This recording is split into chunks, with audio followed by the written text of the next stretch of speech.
Sister-in-law kissed me at her wedding and confessed she'd loved me for 6 years. Now she calls me crying every night, and my wife discovered the call log. Our whole family is falling apart. Just 3 weeks ago, my life was a perfect picture, a loving wife, a cozy home, and a furry best friend. But then, on the most supposed to be joyful day, my sister-in-law's wedding, a single kiss shattered everything and plunged my entire world into a nightmare of betrayal and chaos. My name is Madison, and until very recently, I thought I had life pretty much figured out. I'm 31, happily married to my incredible wife, Olivia, for 2 blissful years. We even had a golden retriever, Pepper, who thinks she's a human, and we were actually starting to talk about building our little family. My life was, honestly, beautifully normal. Predictable. Safe. Then came the wedding. Not ours, but Olivia's younger sister, Amber. She was marrying this guy, Derek. To be honest, he seemed a bit vanilla. But hey, he made Amber happy, right? Or so we all desperately wanted to believe. As Olivia's sister-in-law, I was naturally a bridesmaid. Amber had insisted. We'd always gotten along fine, coffee dates, game nights at our place. Just normal, friendly sister-in-law stuff. Absolutely nothing that would ever make me suspect the tectonic plates of my life were about to shift. The ceremony itself was picturesque, like something out of a movie. An outdoor venue, twinkling string lights draped everywhere, and Amber looked absolutely radiant in her dress. When they finally said their I dos, I even felt a little catch in my throat. I'm a sap like that. The reception kicked off, and for a while, it was just normal wedding chaos. Laughter, dancing, a few too many glasses of champagne for yours truly. I was probably on my 3rd glass when Amber, my sister-in-law, suddenly grabbed my arm. Her grip was surprisingly tight. She whispered that she needed to talk to me about something urgent, something about Olivia's birthday gift. My guard was down. Why would I suspect anything else? So, I followed her, down a dim, quiet hallway, away from the joyful noise of the reception. She was fiddling with her bouquet, fidgeting like crazy. I remember thinking she looked nervous, but, come on, it was her wedding day. Who isn't nervous? Then, she turned to me. Her eyes. They weren't just nervous, they held an intensity I'd never seen before. Madison, she choked out, I can't do this anymore. My mind raced. Was she having cold feet? Did she need me to talk her down? But before I could even process the thought, she leaned in and kissed me. Not a quick peck, but a real, searing kiss, her hands cupping my face. I froze. My brain just flatlined.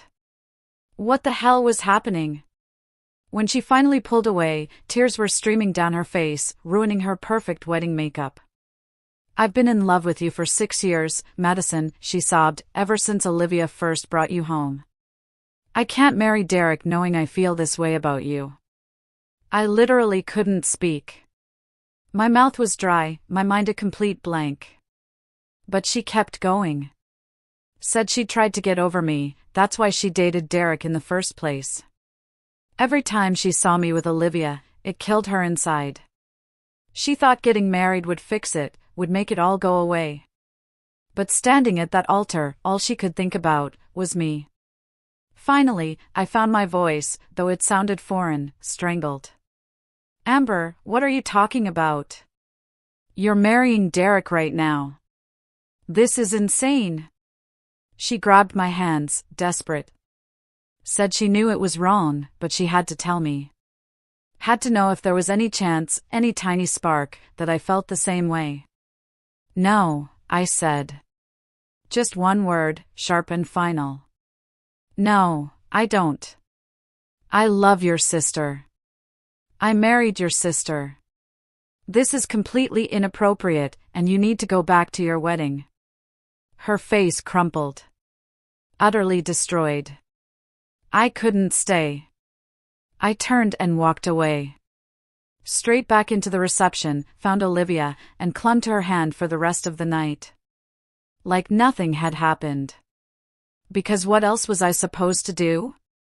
Tell my wife that her sister just confessed her undying love for me at her own wedding? Blow up Amber's marriage before it even began? Detonate our entire family? I thought if I just ignored it, buried it deep down, maybe it would just go away. It did not go away. Not even a little bit. The calls started 2 days after the wedding. Amber. At work. I didn't answer. Then again that night. Declined. Then the text started. Please talk to me, Madison. I need to explain. I made a huge mistake. I can't stop thinking about you. Derek doesn't know. Please don't tell Olivia. I blocked her number. But then she called from different numbers. Derek's phone. Their landline. Her work phone. I'd be in important meetings, and my phone would buzz, an unknown number, and I'd just know. It was her. The voicemails were worse. She'd be sobbing, incoherent. Saying she couldn't eat, couldn't sleep, that marrying Derek was the biggest mistake of her life. That she should have been honest years ago. She'd said she almost called off the wedding that morning, but her parents had spent so much money, everyone was already there. Another one, she swore Derek was a good man, but she didn't love him like she loved me. That it wasn't fair to him. I deleted every single message without listening to the whole thing, but I couldn't stop her from calling. Then, about a week ago, the calls started coming in the middle of the night. 2 a.m. 3 a.m. My phone would buzz on the nightstand, Olivia sleeping peacefully beside me, and I'd have to slip out of bed, heart pounding, and decline the call in the bathroom. This went on for 4 nights straight. I was utterly exhausted, stressed beyond belief. Olivia, sweet Olivia, noticed. Asked if I was okay. I lied. Work's just really busy right now, I said. I am not a good liar. 3 nights ago, it happened again. 1 a.m. Amber. Calling. I was so tired, so frustrated, so utterly at my wit's end, that I answered. I crept into the guest bedroom, whispering into the phone, "What do you want from me?" She was sobbing, completely broken. Said she couldn't do this anymore. Living with Derek felt like a lie. Every day was torture. I told her she had to stop calling me. This was inappropriate. Unfair. I couldn't help her. But she just kept saying she needed to talk to someone who understood, that I was the only person who knew the truth. And I felt bad. God, I know I shouldn't have, but I did. So I stayed on the phone for 20 minutes while she cried and talked about how confused she was. When I hung up, I felt sick. Like I was betraying Olivia just by listening. But Amber kept calling. The next night, and the next. And I kept answering. I didn't know what else to do. I thought maybe if I just let her talk it out, she'd eventually process her feelings and move on. I was so stupid. Yesterday morning, Olivia walked into the kitchen while I was making coffee. She was holding my phone. "Why is Amber calling you every night, Madison?" My stomach didn't just drop, it plummeted straight through the floor. Olivia had woken up to use the bathroom, seen my phone lighting up at 2 a.m. with Amber's name.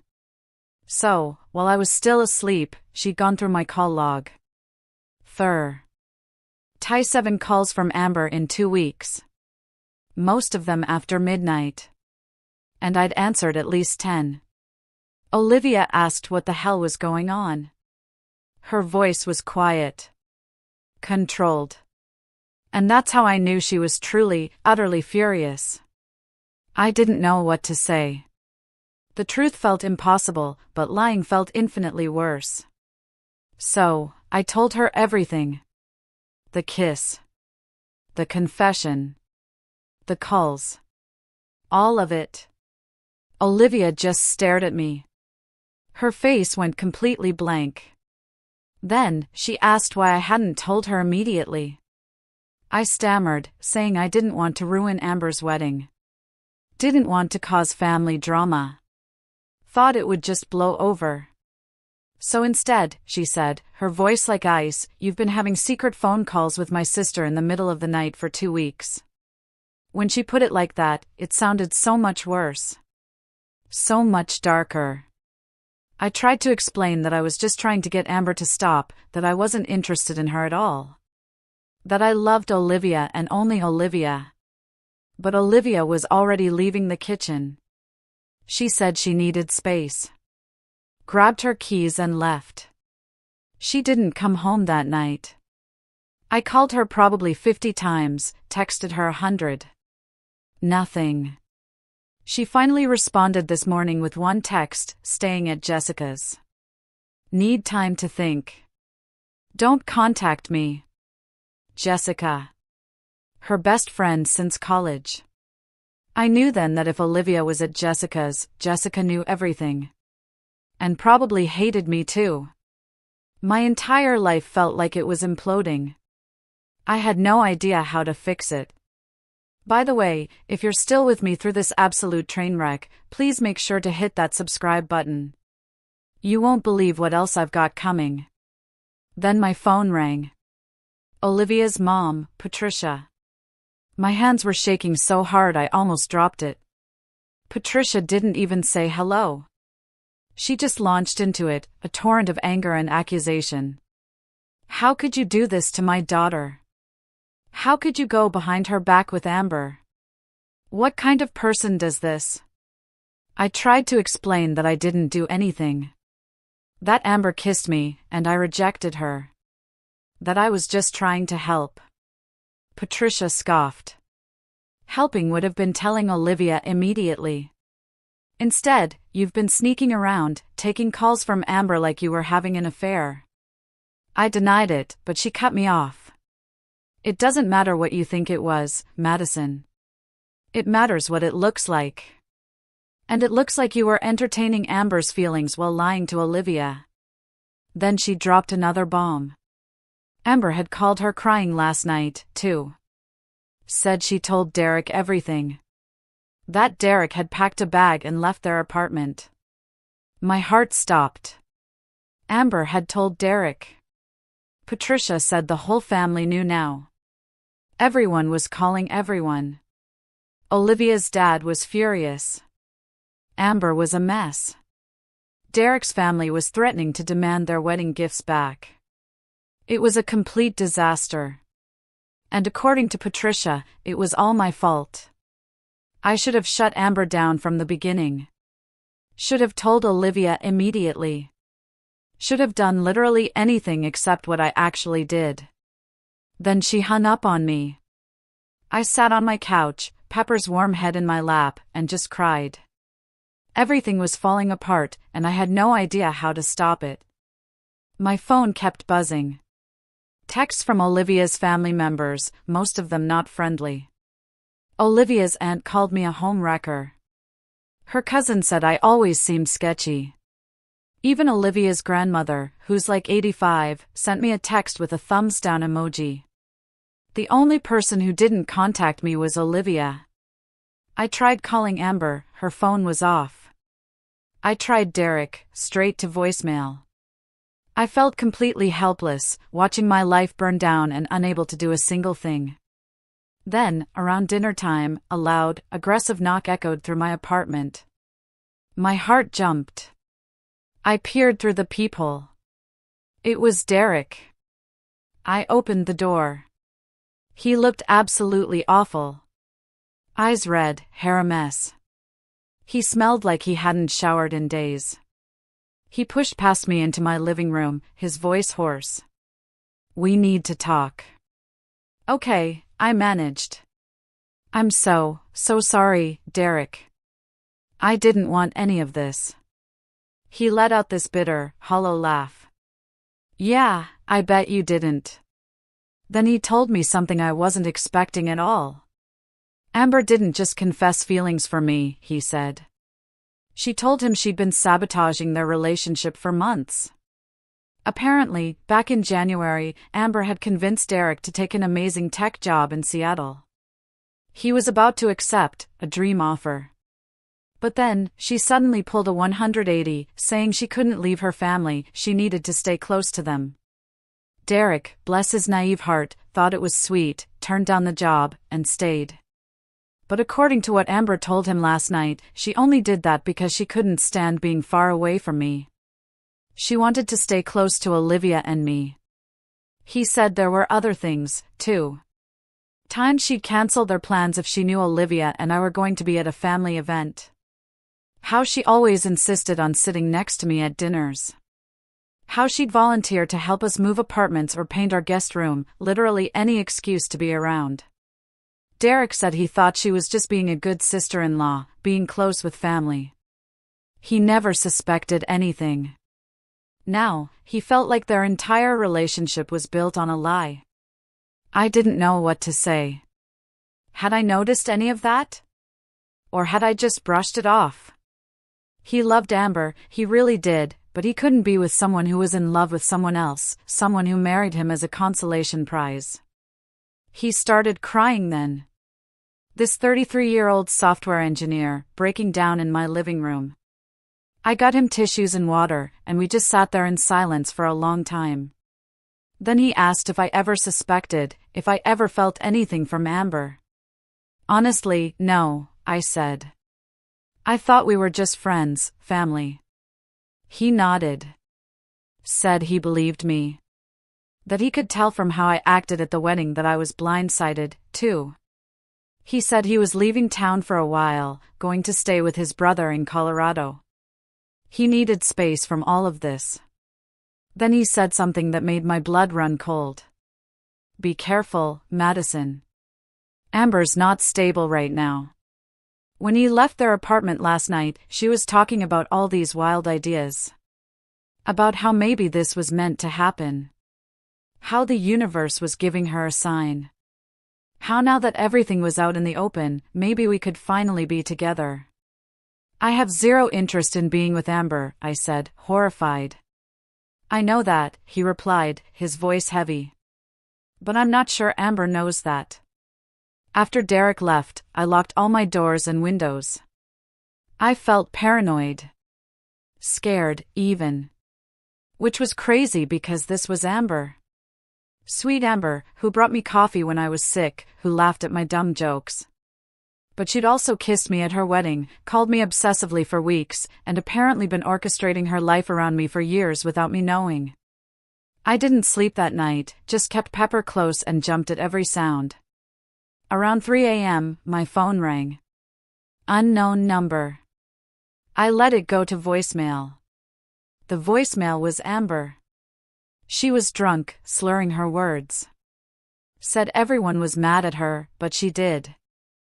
And care because she finally told the truth. Finally stopped pretending. She said she knew I was scared, but I didn't need to be. That we could figure this out together. That Olivia would understand eventually. That we were meant to be. I deleted the voicemail immediately, but my hands were shaking. This wasn't just messy family drama anymore. This was starting to feel dangerous. The next morning, Jessica called me. Not texted. Called. Her voice was serious. She said Olivia wanted to see me. They were at a coffee shop downtown. I needed to come alone. I drove there, probably breaking every traffic law in the book.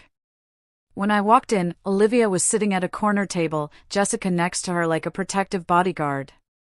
Olivia looked utterly exhausted, dark circles under her eyes. She didn't look at me when I sat down. Jessica did all the talking at first. Said Olivia needed to hear my side of things directly. No texts, no phone calls. Face to face. So I told them everything again. Every painful detail. The kiss, the calls. Why I hadn't said anything. How I thought I was helping. Olivia finally looked at me. You should have told me, she said, her voice barely a whisper. I know, I choked out, tears stinging my eyes. I'm so sorry. I made the wrong choice. Did you ever have feelings for Amber? She asked, her gaze piercing. No, I said, without a second's hesitation. Never. Not even a little bit. Jessica asked why I kept answering her calls then. And I tried to explain how broken Amber sounded. How she kept saying she had no one else to talk to. How I thought if I just listened, she'd eventually process her feelings and move on. Olivia's eyes searched mine. So you felt bad for her?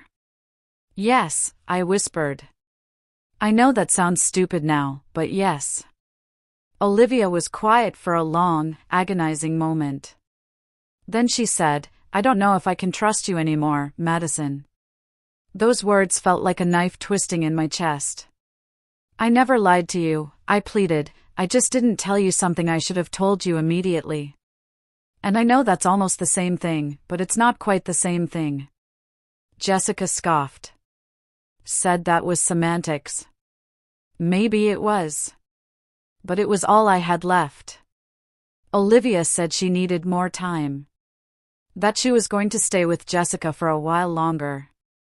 That we'd figure out what comes next eventually. But not today. Then she just stood up and walked out, leaving me there with tears streaming down my face and Jessica giving me this look of pure, unadulterated disappointment. I drove home in a daze. Everything hurt. My head, my chest, my whole body felt heavy. When I got back to my apartment, there was a note taped to my door. Messy handwriting on notebook paper. I'm sorry for ruining everything. I just needed you to know the truth. I love you. I've always loved you. Please give me a chance to explain everything properly. I'm staying at the Marriott on 5th Street, room 412. Please come tonight. Please, Amber. I took the note inside and stared at it for 20 minutes. Every logical part of my brain screamed, do not go. This is a terrible idea. Nothing good can come from this. But I also knew this wasn't going to stop until I confronted it directly. Until I looked Amber in the eye and told her, in no uncertain terms, that nothing was ever going to happen between us. So I went. The Marriott was typical corporate nice. I took the elevator to the 4th floor, found room 412 at the end of the hallway. I knocked. Amber opened the door immediately, like she'd been waiting right there. She looked terrible. Hair unwashed, eyes puffy, wearing sweatpants and a stained t-shirt. You came, she said, genuinely surprised. I walked in, but left the door open. I came to tell you this needs to stop, Amber. She started talking fast, frantic. Said she knew everyone was mad, but didn't I see this was fate? That everything happening was because we were supposed to be together, that the universe was clearing the path for us. Amber, I interrupted, my voice firm. There is no us. There will never be an us. I love Olivia. I married Olivia. You're her sister. She insisted, but you felt it too, didn't you? That kiss, there was something there. The only thing I felt, I said, was shock and betrayal. Her face fell. You don't mean that. I absolutely mean that, I countered. And you need to get help. Therapy. Something. Because this obsession isn't healthy. She got angry then. Said it wasn't an obsession. It was love. Real love. Not like the comfortable partnership I had with Olivia, but actual passionate love. You don't love me, Amber, I said, my voice rising. You don't even know me. You love some idea of me you built up in your head. She started crying again, said I was wrong, that she knew me better than anyone, that we had a connection. We have nothing, I stated, walking toward the door. And I'm leaving now. Don't call me. Don't text me. Don't come to my apartment. I'm done. She grabbed my arm. Not hard, but desperate. What am I supposed to do now? Derek left me. My family hates me. I destroyed my whole life for you. I pulled my arm away. I didn't ask you to do any of that. You made these choices. You need to deal with the consequences. Then I left. Drove straight home and blocked every number I could think of that Amber might use. That was 4 days ago. And things have somehow gotten even worse. Olivia's parents officially uninvited me from Thanksgiving, just an email saying, given recent events, it's best I don't attend family gatherings for the foreseeable future. Olivia still won't see me. We've texted a few times, but it's all surface level. How's Pepper?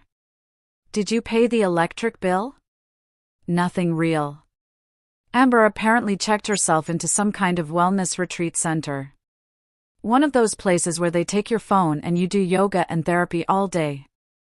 Derek heard from one of her friends. He actually called me yesterday from Colorado. Said he's filing for annulment.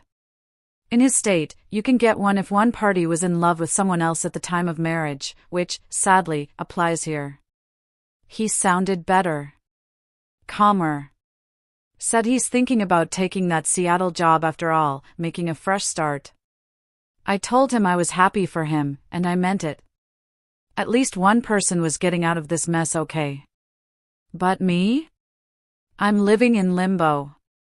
Sleeping in the guest bedroom because our bed feels too big and sad. Eating takeout for every meal. Taking Pepper on long walks where I just replay everything in my head, trying to figure out where I went wrong. Was it the moment I didn't tell Olivia right away? Was it when I answered the first late-night call? Was it something even earlier that I missed? Some signal I should have picked up on? My therapist, who I started seeing 3 days ago, said I can't blame myself for other people's choices. That Amber's feelings were her responsibility to manage, not mine. But it doesn't feel that way. It feels like if I'd just done one thing differently, none of this would have happened. Yesterday, I finally got a real text from Olivia. Not about bills or the dog. She said, we need to talk. LK about what happens next. About us. I said, okay, when? She said, this weekend. She'd come to the apartment. We'd figure it out. So now it's Friday night, and tomorrow Olivia's coming over, and I have no idea if she's coming to work things out, or to tell me she wants a divorce. I cleaned the apartment. Made sure all of Amber's calls were deleted from my phone. Prepared myself to grovel and beg and do whatever it takes to save my marriage. But I also prepared myself for the possibility that it's over. That I destroyed the best thing in my life by trying to avoid conflict. Jessica texted me this morning. Just, Olivia loves you. She's hurting, but she loves you. Don't give up. I held onto that text like a lifeline. Pepper's been extra cuddly. Dogs know when something's wrong. She keeps putting her head on my lap and looking at me with those big brown eyes like she's trying to fix everything with pure canine love. I'm sitting on the couch now, writing this out, because I needed to tell someone what happened. My friends know bits and pieces, but not the whole story.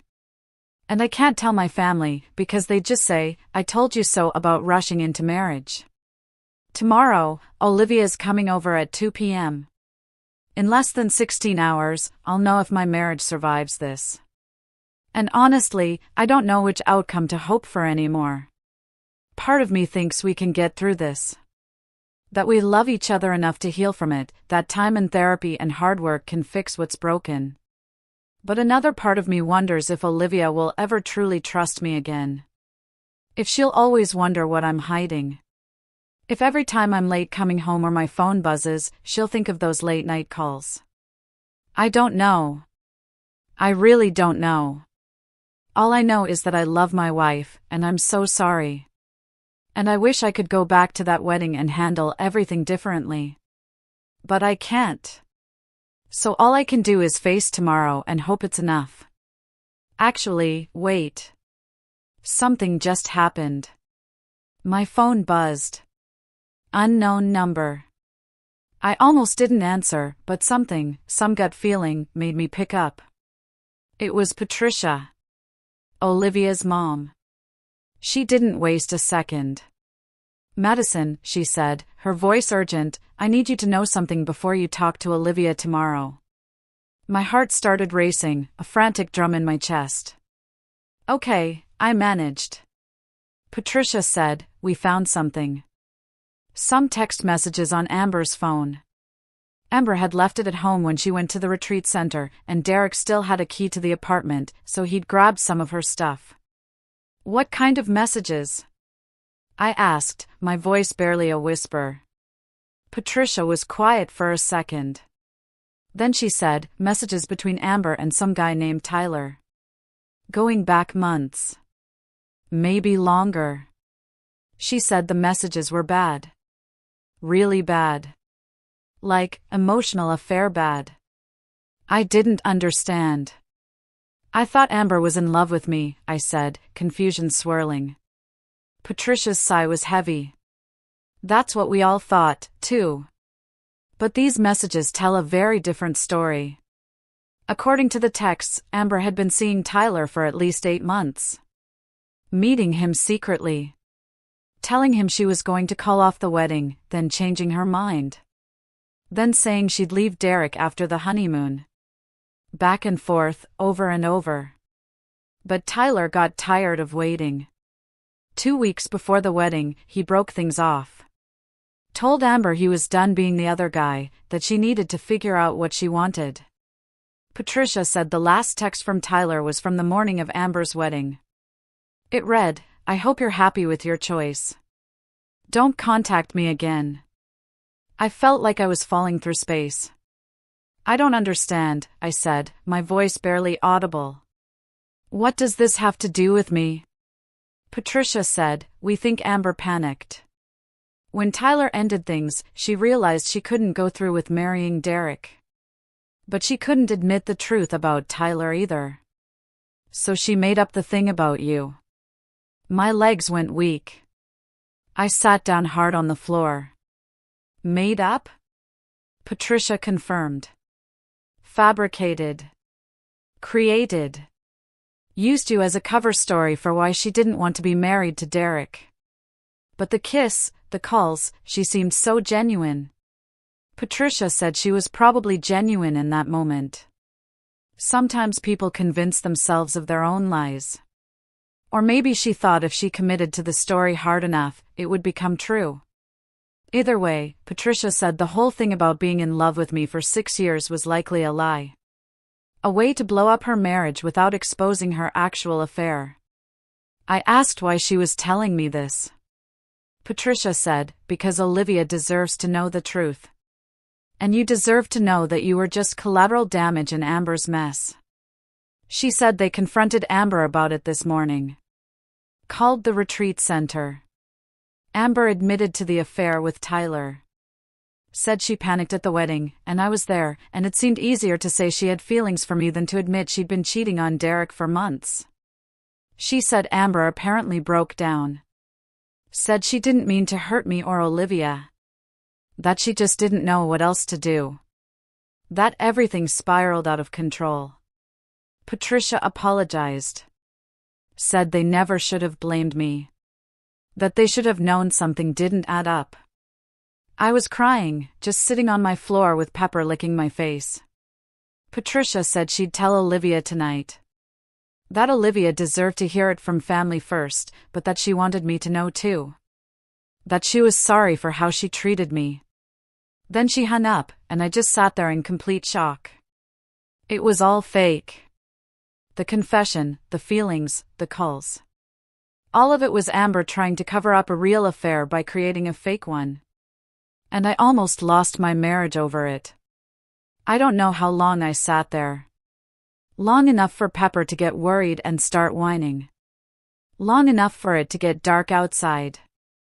My phone buzzed again. This time, it was Olivia. The text just said, "My mom told me everything. I'm coming over now." I'm so sorry. I love you. I texted back, my fingers trembling, I love you, too.